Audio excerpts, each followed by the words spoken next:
Hey guys, what's up? Welcome back to Ramblings from the Directors. I'm here with my co-host Williams and Caitlin, and today we have our special guest Tris. Introduce yourself. Hi, I'm Tris. I am going to be graduating this year, so that's fun. Whoop. 2020, yeah. The best year to graduate, obviously. Literally, yeah. I've never wanted to just stay in my home and miss all of my senior moments more than now. Like, I just... Prom? What's that? You don't You know. realize you just described my dream. Like, that's what I want in life, is to just sit around, not to go anywhere. Quarantine has been my dream. Yeah, that's been my dream for like a I while, mean, and then that's my life, even before quarantine, so... This has just been an excuse to do what we've already been doing, so... Yeah, All the edgy kids at school who would wear masks anyway are so happy right now. I laugh because I know those kids. In fact, I think some of those kids, I bought them their mask. Oh? Yeah, there was this group You that... literally prepared them! Exactly, there was this group that they wanted to start a dance troupe. And they're like, Williams, can we practice in your room? I'm like, sure. And they're like, can you get us masks? I'm like, oh, I know what you're talking about. okay, sure. So I knew about it before it happened. Yeah, you said, you know what? I'm going to put these children's lives in good health, and I'm going to get them masks. Exactly. Now, Tris, you've been with us for a long time, for a while, since freshman year, right? Yeah. Yeah, I'm sorry. So your first year at Lincoln was my first year at Lincoln, too. It wasn't so bad. I mean, staying up till almost midnight and having to get up at 5 o'clock was always fun. Yeah, theater life. That's fair. That's fair. So correct me if I'm wrong. I was doing some research before. I'm gonna learn to articulate, says the drama teacher. Articulatory agility. Sorry. Hey. I just had a flashback and I didn't mean to. That was really scary. Guys. Stop that. Right now. I don't know what happened there. I literally spaced out. I got chills from hearing that. Me.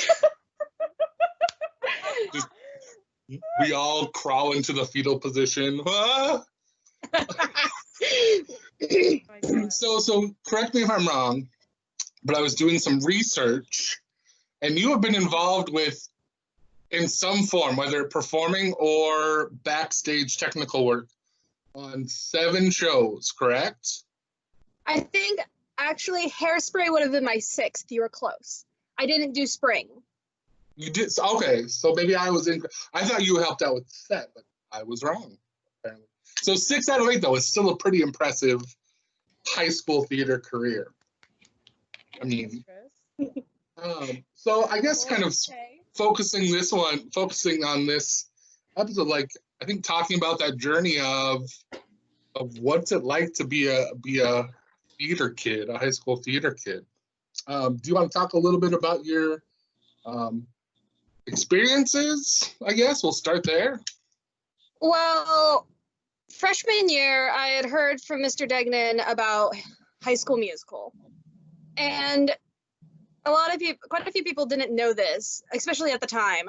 But I was a huge High School Musical nerd from 2nd grade until 4th grade. Down to my whole room was themed High School Musical at one point. And Nice. So I knew I was immediately wanting to try out. The thing is, I was extremely nervous because of the way my anxiety is. And I had never performed really in front of anyone besides during concerts. So I auditioned and I got in, which I was extremely excited about. It was a bit of a rough start because I was the new freshman, so I didn't really have any friends in theater at the time. Mm-hmm. But within a couple months, I was actually able to like open up and get feedback from other people with how I was doing. And since then, I've tried to be in every production, and I've only missed 2. It kind of just helped me almost in a way with my anxiety. Mhm. It gave me an outlet to kind of just have almost a voice in a way that I couldn't otherwise. Nice. Yeah, I think that's an important part of the theatrical process is finding that voice. Now, talk to me a little bit. How did you get past that initial anxiety, though? Because I hear you. Auditioning in front of people, especially like people I don't know, is nerve-wracking. Yeah, No matter how hard we try to like make it comfortable, it's that's just the nature of auditioning. Let me just put myself out here. Every single audition I've done, except for the audition for Hairspray, I have been anxious in one way or another. I tend to kind of, what I would do is, I know this is bad and this shows my more pessimistic side, but I keep my expectations as low as possible. As long as I just think I'm going to get in, anything onwards that happens is always a good surprise.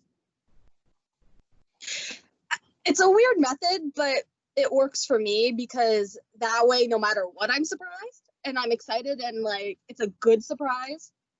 I remember that for the opening night of High School Musical, I was having major anxiety, and Owen, he was there to kind of help me calm down a bit and kind of just focus a bit more, because when I get my anxiety, I tend to lose focus of things and tune things out. But it was basically, it's been a long journey. That it has been. It wasn't until Hairspray that I finally decided I'm not going to allow myself to get anxious. I'm going to walk in there, be confident in my abilities, and I am going to do the best I can. I'm going to give my very best. Right. And I think that comes with auditioning now. It's like the more you do it, the more confident you get. Yeah. Yeah, it's definitely, like, I was terrified my first show, which was way later than yours, Tris. But I It was only a year later.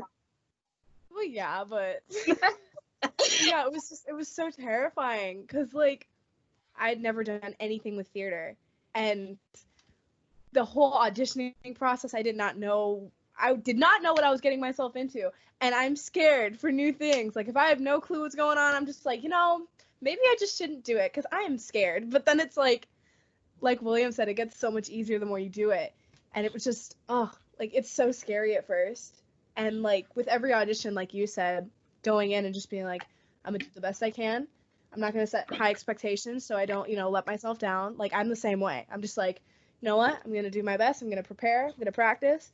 And then you go in there, do it, and then, that's all you can do. It's in everyone else's hands. And just, yeah. So I really like that thinking because, yeah. What really kept me in theater was the rush that the ending of a show would give.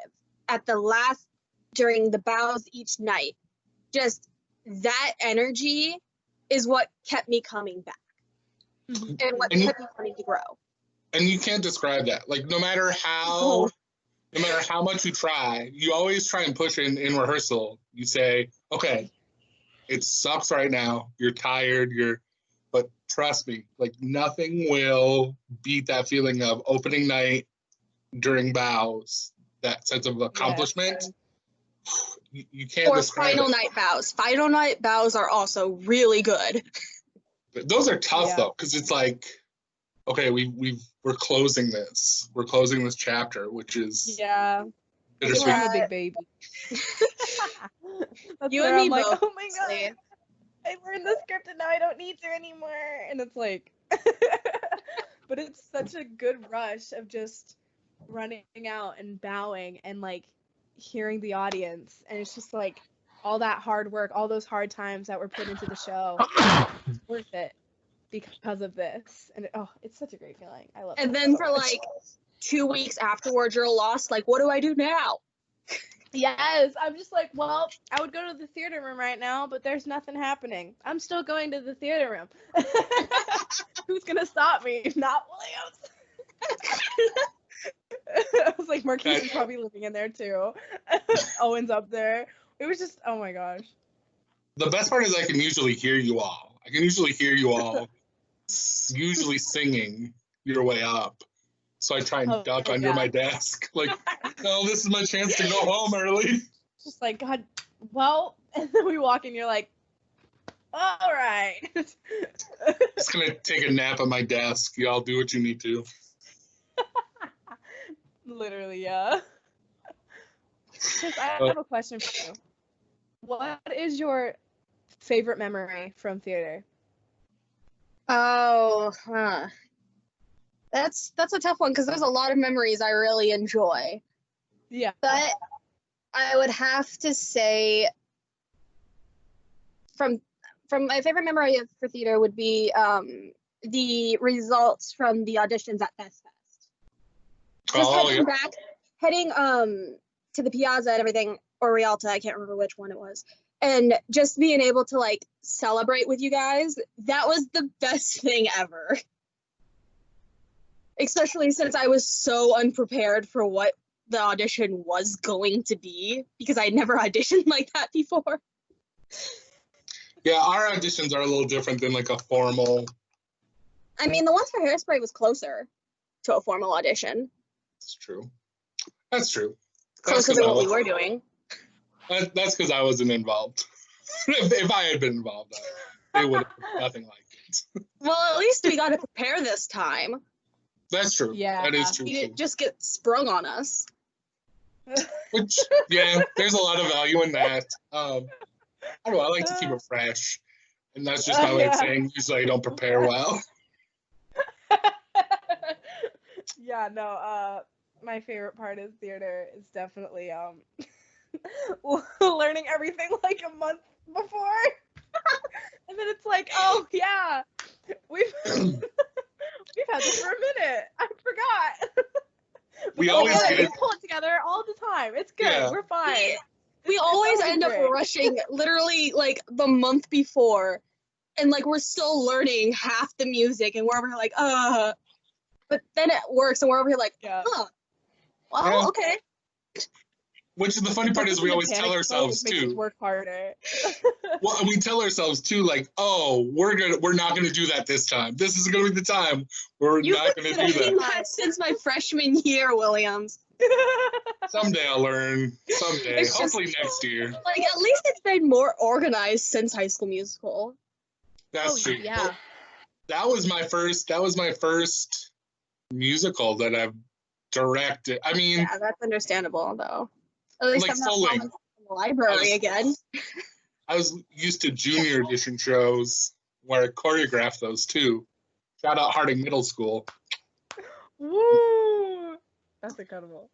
Yeah, no joke. We literally did a Beyonce single ladies dance move because I was choreographing and I was like, "This is what I know." So we yeah.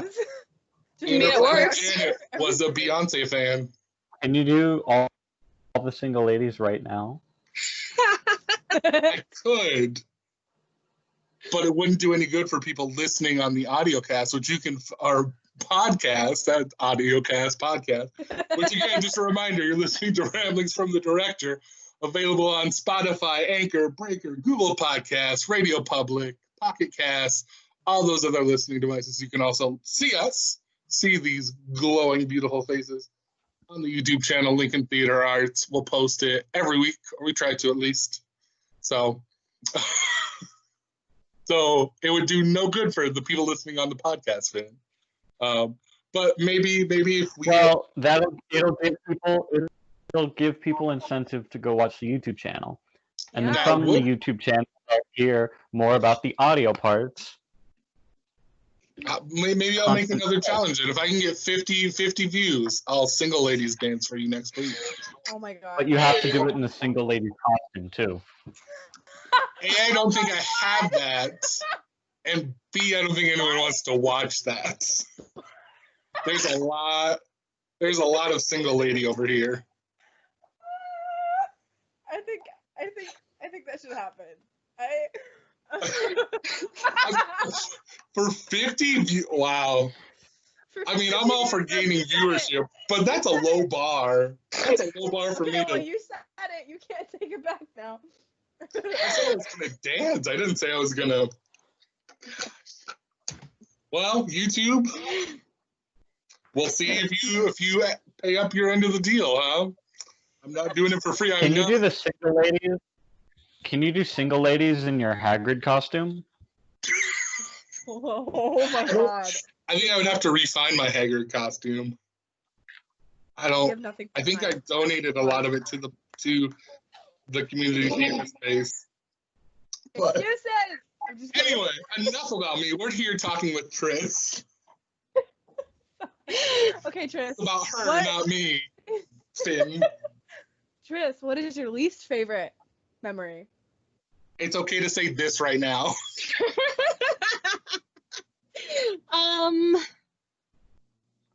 Not gonna call out names. Yeah, that's probably good. We don't want to bust Don't on do it. names. You can bleep it out. He'll bleep No, it out. no, we can't. That's a lot of work, Finn. No. No, it's But- not.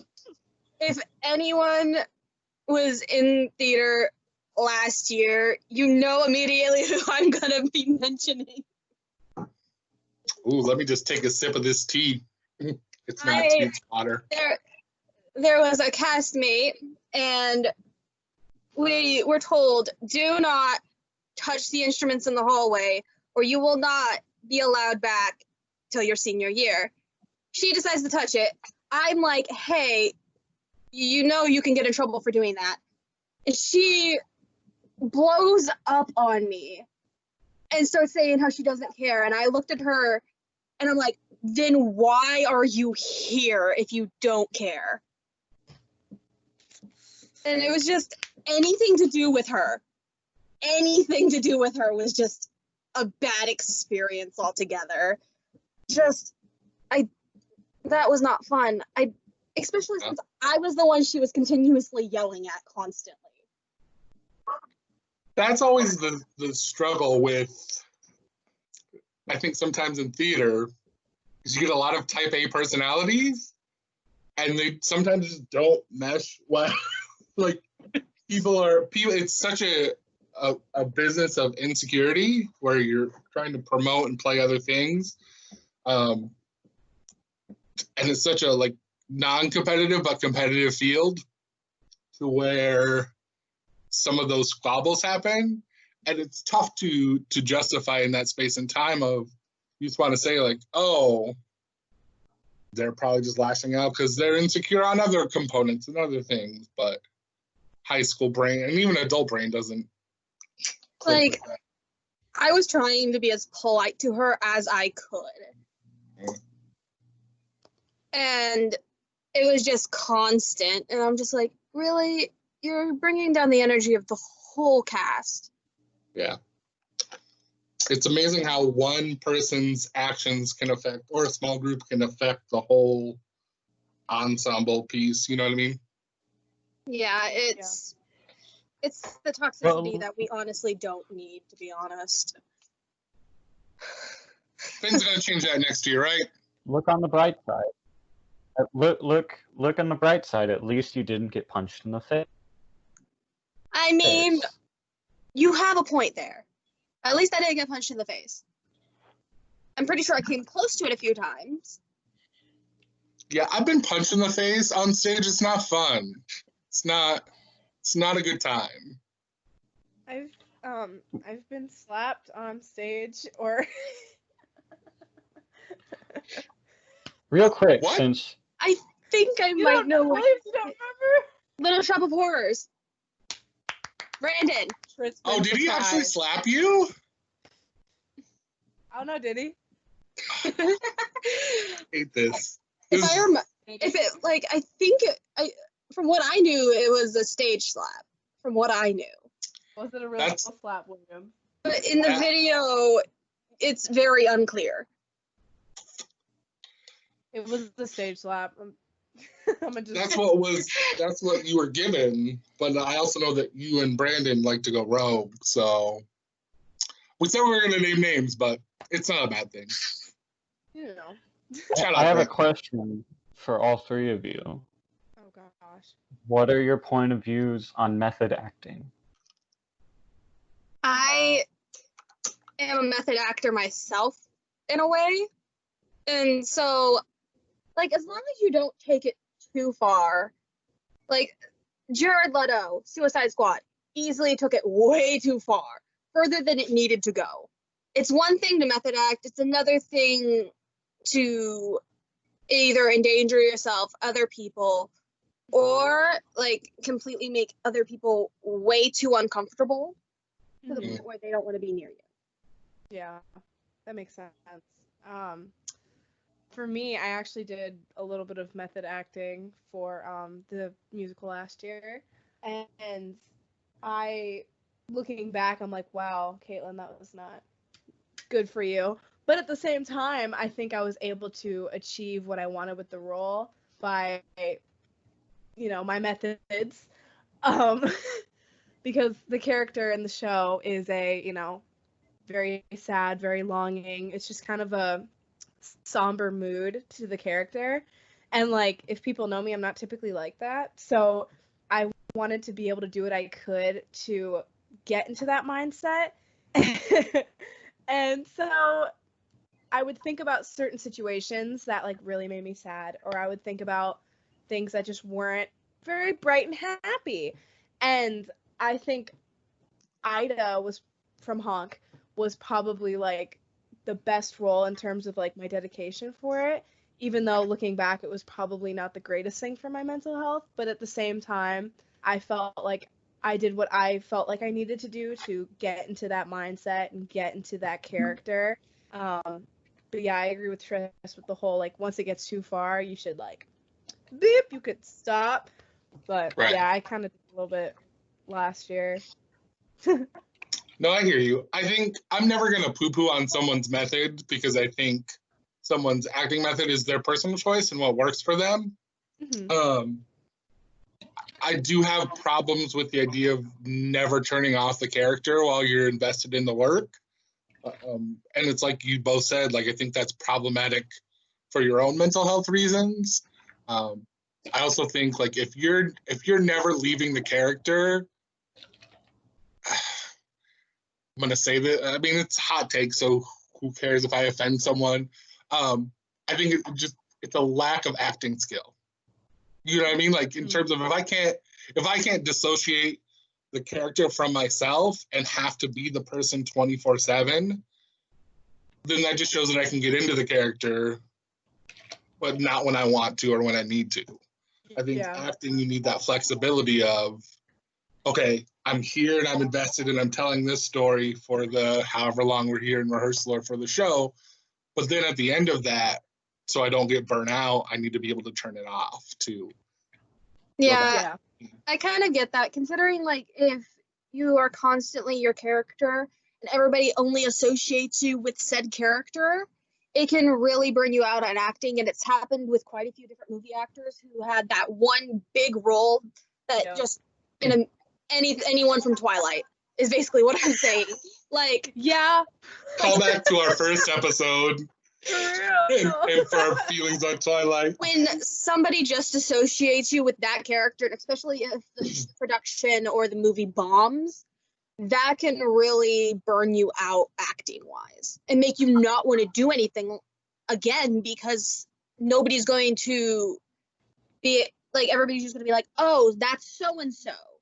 That's that character. They can't play anything else. I just don't like people that justify them being a jerk to people as method acting. Like, that's my big hang up. Like, sorry, I'm in a role. That's why I yelled at you for my latte not being perfect. That's ugly. And what about you, man? Ooh, gross. What about you? What are your thoughts on method acting? before I say that to the Twilight thing, I think 2 of the main 3 have gotten out of it. I think Kristen Stewart got out of it a while ago because now she's doing Ocean's 11. She's she can do movies, and Robert Pattinson has definitely gotten out of it now because he's a lot of people still see him as the Twilight guy, but I know I don't see him as a Twilight guy. I see him as he's the next Batman. I see him as Connie from Good Time. I see him as an actor. I don't see him as he played. Yeah, I don't see Cedric Diggory, and I don't see Edward Cullen. I see whatever character he's playing. And my views on method acting is the same as yours. It can go too far. Sometimes I think it can give a better performance. Not all the time. It works for some people. The few I've never done a stage, full-on stage play, but I've done minor ones, and this was a long time ago since I've actually acted in a show. But I remember in 5th grade, I did the Tin Man, and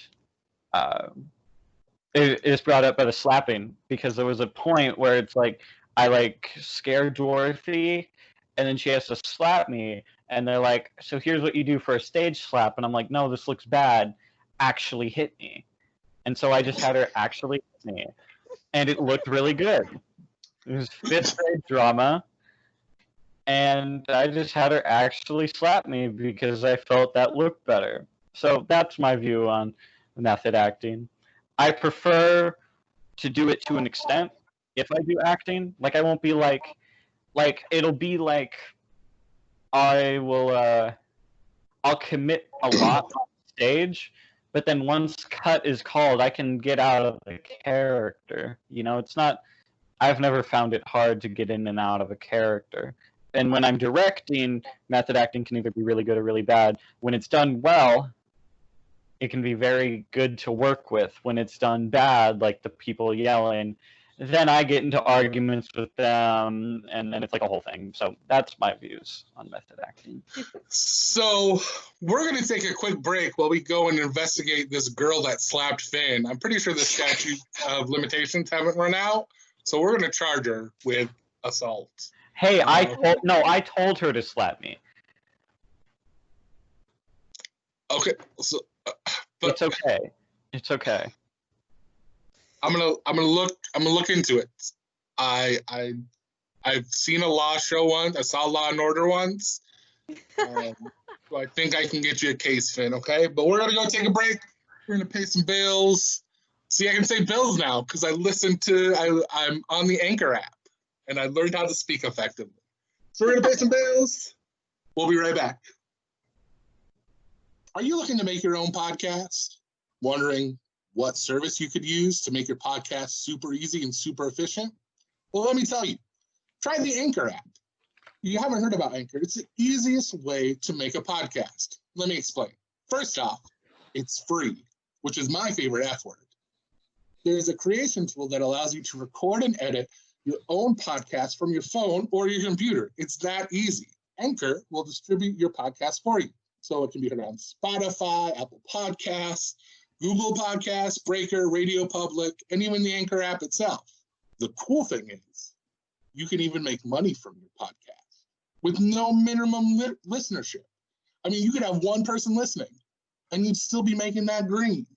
So if you haven't had a chance yet, make sure you're going to the Anchor app. You can get it on Google Play or in the Apple Store, or you can get it on the internet. Download it now. It's a great tool. And we're back. Welcome. We're here talking with Tris. This is Ramblings from the Director. I'm Williams, one of your hosts. We also got Finn and Caitlin. Again, we're talking with Tris, talking about her journey. She's been with us since freshman year. Just talking about things she's learned throughout the theater world and all those pieces. We just got done talking about method acting.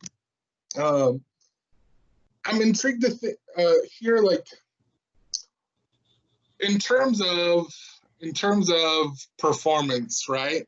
So you talked about a little bit earlier about the idea of individual components leading to like betterment of the ensemble. Could you speak a little more on that piece? Like, what role does an individual have in making an ensemble and creating the story for the player of the musical? Well, here's the thing. I do hear a lot about people complaining about being an ensemble, but it's a double-edged sword in a way. Like, you can't do a production without ensemble, but you can't do a production without the leads either. And I don't feel like either are quite more important than the other. It would be nice, because I've had it to the point where some people who've ended up as leads tend to brush off the ensemble in a way. And I've learned that if everyone is open to working together and coming to compromise and being willing to give and receive constructive criticism, it can really better the whole sort of environment. Because when you have a disconnect between the cast in some productions I've seen, it can really be jarring when it goes from like an ensemble number back to the leads. It can be jarring because there's such a disconnect. Even in group songs, there could be a disconnect because some leads can think that they're above it, or that ensemble doesn't quite matter. So a nice balance in being able to compromise and see that that being able to work together can better the whole production. I do admit I was a little guilty my freshman year of kind of just focusing more on myself than the company as a whole. And I can say that I have grown since then. And I do think that that's the same for a lot of people who start out theater. Like, when people start out in theater, they tend to be like, oh, this is me. And when they grow, they kind of start being like, how can I help this person better the way that they're portraying something, or help them so that it can help the whole ensemble and the whole cast and the production seem that much better. I always like the analogy of baking a cake. And maybe that's just because I like cake a lot. But I was thinking of like leads and ensemble. You have the dry ingredients and the wet ingredients. So like your leads are the dry ingredients and your ensemble is the wet ingredients. By themselves, like they're things. There's flour and baking soda and all that stuff, which are things on their own, and eggs and oil and all that stuff. But alone, they don't taste good. Like, I'm not just gonna go and eat flour and baking soda. That doesn't taste good to me. But what makes it good is you have to put them all together to really help blend everything together, and then you gotta bake the cake, which I think the rehearsal process then becomes. That's always something I've never. Welcome to Baking with the Directors. We'll do a baking episode. Cooking every week. What do you want us to cook? I'm just kidding. No joke. I have traditional pasta sauce. We can make some pasta. I have been baking more during quarantine. I'm not gonna lie. I'm by no means proficient, but I can make a cake. I can make brownies. I can follow a recipe. I've never baked a single thing in my entire life. Well, you're a communist. Yeah. The only time I've ever baked was in foods class, and that was this year. I am nowhere near a chef of any sorts. Yeah. My mom says I can burn cereal without being near the cereal or the stove. I am kick-ass at breakfast. I'm so glad I'm not alone on that. Woo! I am the greatest. I was the only one that could. I was like, wow, everyone's just like cooking, and I'm like, okay, cool. I feel better now. But yeah, like I never understood that whole divide. I mean, I guess I do, because it's such a competitive thing where people want. I mean, it's naive to think that people don't want the spotlight, which is understandable. But trying to perpetuate that message of, do you want the spotlight in a really dim light because the show is garbage? Or do you want to help a bigger spotlight that shines bright because the show is amazing. And trying to convince people and break people of that mentality is not easy. But hopefully it's where we're going. Yeah, I've noticed that you can have like a really great production. You can have a really well-written musical and everything, but if your cast isn't up to par with that, and if they don't work together, it can bring the whole production value of the musical down, no matter how good it is. But you can also have a really good, tight-knit cast with a not-so-good production. I'm not going to say which one I'm thinking of. But now I'm intrigued. That might be our big sister segment right there. But if you have such a tight-knit cast that is willing to work together and have fun with it, it can elevate the musical from its to where it's tolerable. Definitely.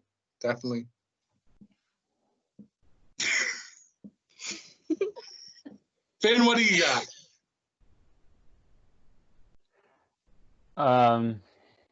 I got the question you told me to ask.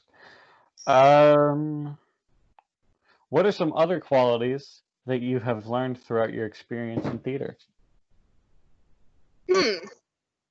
I've learned that everyone has that one thing within theater that they're really good at. And I've learned that it's kind of good to become a bit of a jack of all trades when it comes to theater. That way you're not underprepared. Because I know personally that I myself am really good and really strong with developing characters, digging into how they think. But I'm not so good at doing anything with improv. I'm horrible at improv. But I've started working on where my weakest points are. That way, if I have to, and I do need to use it, I can. It's nice to be able to kind of make sure that you're covering all the bases. Because if you just focus on one, like say you focus on miming, and that's your really strong point, but when it comes to actually putting emotion into your lines, you're not that good. If you don't cover that base, it just won't really work very well. So it's really good to kind of have a balance. I keep saying balance, but that's really what it is. It's a lot of balancing your strong and your weak points, and especially like if you're doing an audition and say like your strong point is monologues, you can really dig in there and show that strong point. Always show, if you can, your best, what's the word I'm thinking of? Category, if that makes sense. Like, Sure. The thing that you're really good at, and if you have that chance to show it, because that kind of gives the people who are hosting the audition, because it shows them a bit of what you can do. No, I hear you. I like that idea of being versatile. I think not just within your performance, but I mean, because I know you've done some stuff with set construction and set pieces and painting in the past, but trying to make yourself a versatile theater person, not just focusing on technical sides or performance things, but having a well-rounded education in everything. I think to some people I know that have said, I'm going to go and I'm going to perform, and then some other element of like, whether it be theater education or technical or, other types of things, that's kind of steered them that way because they had those skill sets. I think that's always the toughest part to try and tell high schoolers is from like a performance side of things is you're going into a business that is really, really, really difficult to make it in. So how can you find ways to market yourself and make yourself marketable? is the goal, is the trick. I have a question that can go to all three of you. Do you see it more important in theater to be a jack of all trades, master of none, or be kick-ass at a few things, mediocre at others? I personally think it's better to be a jack of all trades, master of none, because it doesn't it doesn't matter. Say you're in a musical and you get the lead. It doesn't, and you are really good at singing, but your acting is not the best. It is very weak. I think that even if you are really good at singing, no matter how good the music and the musical sounds, if you cannot portray the acting portion in a way that isn't the best, like if you can at least do the acting can't do the acting even decently, then I think that could really bring the show down. It can cause a disconnect, and it can make the audience think, wait, why was this person cast if they can't do this and this? But I also do like the idea of being able to play up your strengths as well. So it's a bit of both for me, honestly. Yeah, Depends on the situation. Yeah, I feel like being a jack of all trades also just like you have more opportunities, because if you're able to do more than one thing, you can go to an audition for one thing and, it could go well. You could go to auditions for multiple different things, some things that maybe people aren't that good at, or, it's something that is rare to find that they're good at. And when you go, it's kind of like you have a bunch more opportunities, because there might be less people in this category and there might be less people in this category, like with what Tris was saying with like that acting, like miming, improv, stuff like that.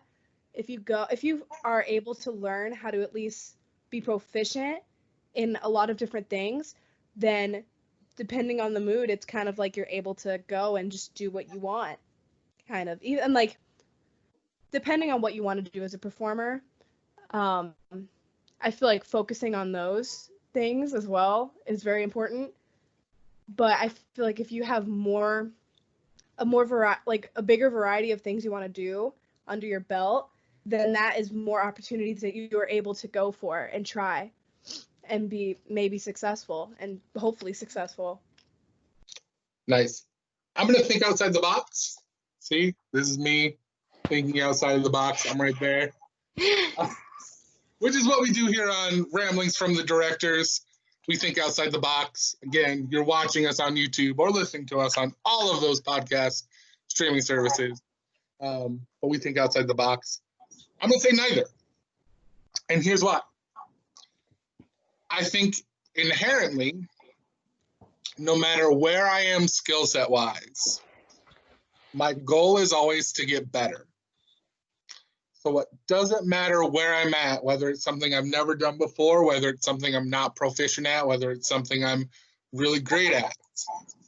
And I think it's just a life skill for me to realize of no matter where I'm at, the goal is always to get better, because I always can, even if I'm really, really good at something. Like sleeping. I'm really good at taking naps, like ET plus.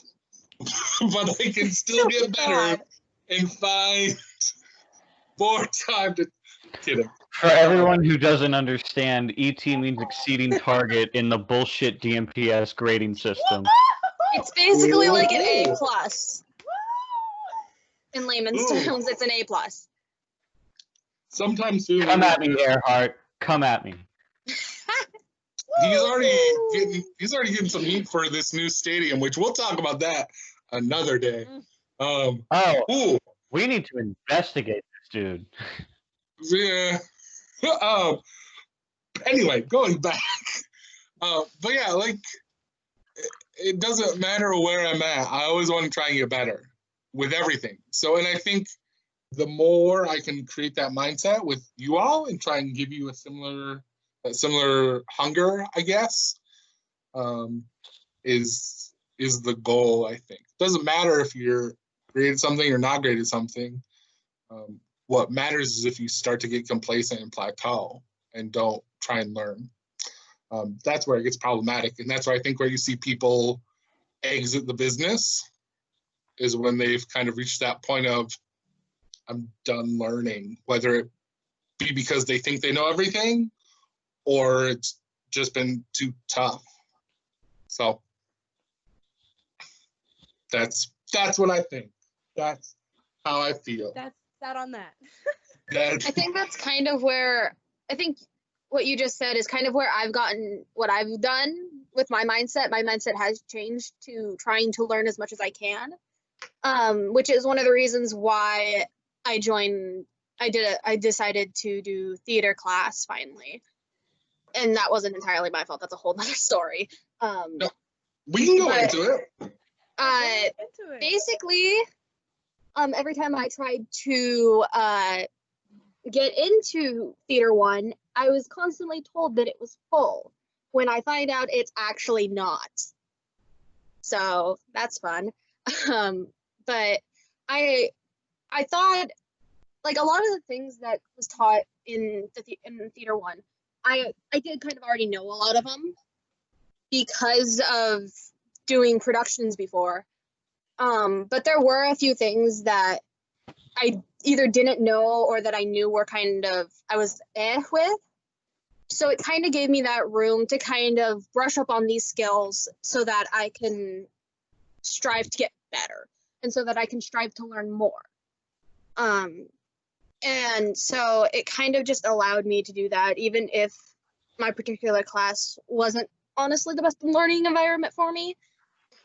Your class was just big. That was the thing. It was big and it was all over the place. And it didn't help. I mean, no, I'm just gonna say it. We'll talk about it. It's hot takes. It's ramblings from the director. That you can see on YouTube and Spotify and all those places. I knew you were gonna do it. I actually wasn't, but thank you for reminding them and us, because they can also see this video cast on YouTube with a bunch of other hilarious content on Lincoln Theater Arts YouTube page, and we're going to be adding more soon, hopefully. Yes. But I think your class was so relationship driven in terms of a lot of your key players within that class. As they take a drink, that's podcast No 101. Take a drink right as you're talking about stuff. About theater. But I think of some like the high flyer, like a lot of them were relationship driven. So spending a lot of time trying to create those relationships with people, and then, which I know we still need to talk about this, Finn, on another episode, we will.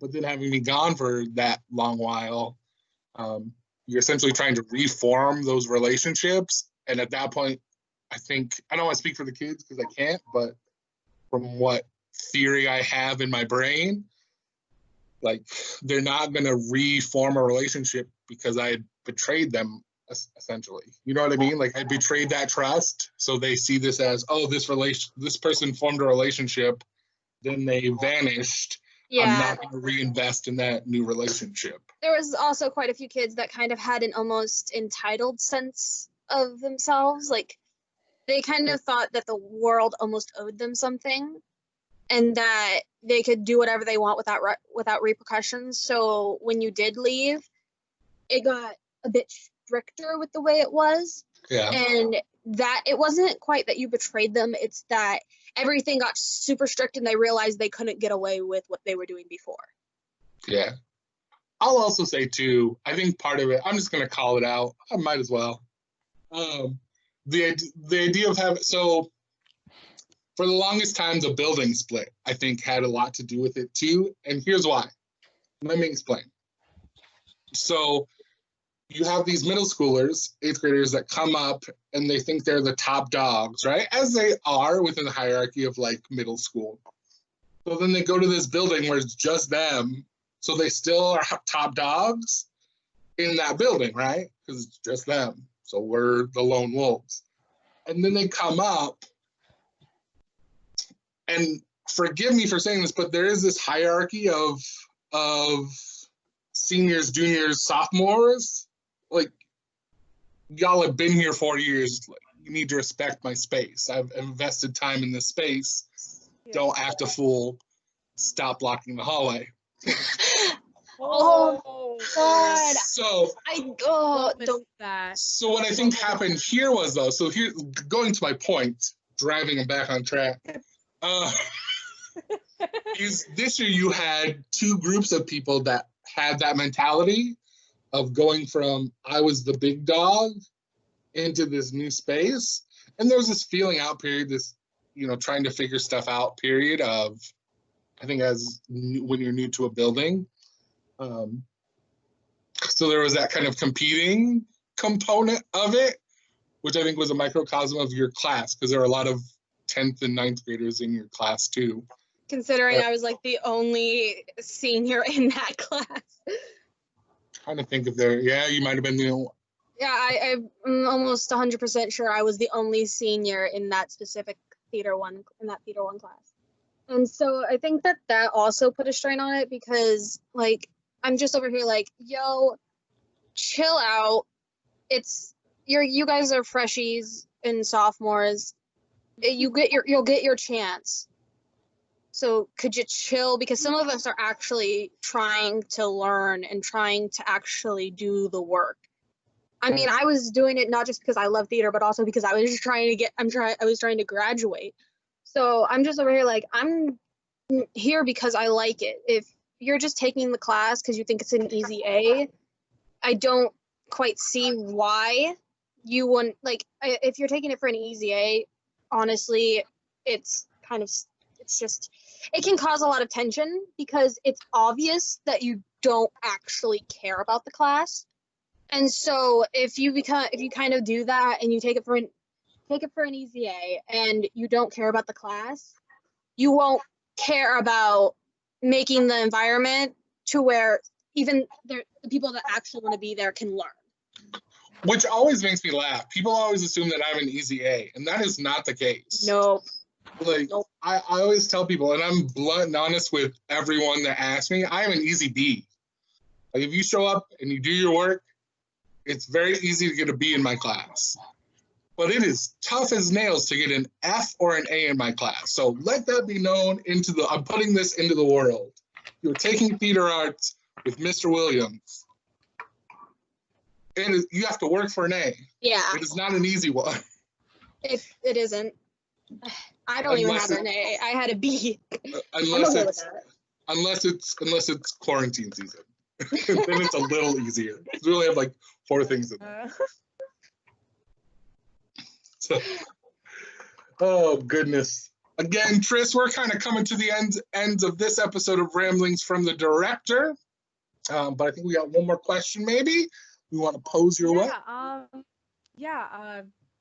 What skills do you think that you've learned from theater are you going to take with you after high school? I'm definitely going to take forward not sweating the small stuff and trying not to bring my personal life into the theater, because I do know that can cause a lot of mental turmoil. And also take constructive criticism a bit better, but also don't care what other people think, especially if it's negative and unwanted. Just try to stay positive and not focus on the extreme negatives so much. Because you're going to take that to Grandview, right? Grandview in the spring. Yeah. I'm waiting for the whole quarantine thing before I enroll. Fair enough. I've heard very good things about Grandview's theater program. I know a couple people over there, and they're good people. You will enjoy them. So, all right. Well, Tris, I think that's it for our video cast. If you are listening on something like Spotify or Pocket Cast or Breaker or Radio Public or the Anchor app, stick around because we got the Big Sister segment in here. I think I want to dive into that show that you were talking about. I think we're not going to name names, but we're going to spill some tea in the Big Sister segment. So if you're watching this, go head over to one of those like 7 spots we told you to listen to, because you'll want to tune in. But yeah, thank you, Tris, so much for going. Finn, Caitlin, do you have any final words you want to say? We'll give the final word to the guest. No. Thank Oh, you. wash your hands. Wash your hands. Wash your hands. Oh yeah, wash your hands. Wash your hands. Wash your hands. Cover your Wash coughs. your hands. cough. Stay 6 feet apart. If you have a mask, wear it. Not Caitlin, bad. did you say don't cough? Just don't cough. Yeah. Hold that Yeah. shit in, man. Hold that shit in. Yeah, just Swallow it. Just You just feel say it? compulsively every Swallow day your in cough. class. And you've already coughed 12 times and you don't want to draw any more attention. Oh, sorry. Didn't swallow it. Oh my god, that was the worst day ever. Oh, anyway. For the Don't rest of my cough. life, I will always be scared to Don't do cough more anything. than like twice Yeah. around other people. But yeah, y'all, wear your mask. It's not about you, it's about us. So wear your mask. Put your Yeah, pride aside. Williams is an old man. We gotta keep him safe. It's true. I almost thought about tweeting out the other day and saying for the people, so I was watching sports because I'm a sports guy. I know, wrong crowd. But I almost wanted to tweet out because they were talking about college football. I almost wanted to tweet out, for those of you that are not wearing your mask, do you realize that college football season might be canceled because of you? Wear your mask to help us out. Because they're big college football fans, I'm assuming. Wait, did you get bacon? Is that bacon? This is I'm a jealous. rib. This Oh. is a rib. A lamb rib. Oh my god. Tris, I do you have can't- any final words? I can't This see is- any of you. I don't know what's going on. This is very chaotic. This will be It is. Tris, any final words before we wrap this up? Thanks for having me, and to the people that know me that are underclassmen who are watching this, I miss you all, and I hope that you guys like contact me and stuff if you actually don't hate me at this point. Love it. Again, thank you, Tris, for joining us. You've been watching Ramblings from the Directors. There's more than one of us. Make sure to stick around. We got the Big Sister segment happening on. Sorry, I'm watching Caitlin eat this rib. And it's throwing me off. Go listen to us. Enough Finn's gone. I'll go get a rib. All right, we're wrapping this out. I have a rib made of granola. bye. Bye, y'all.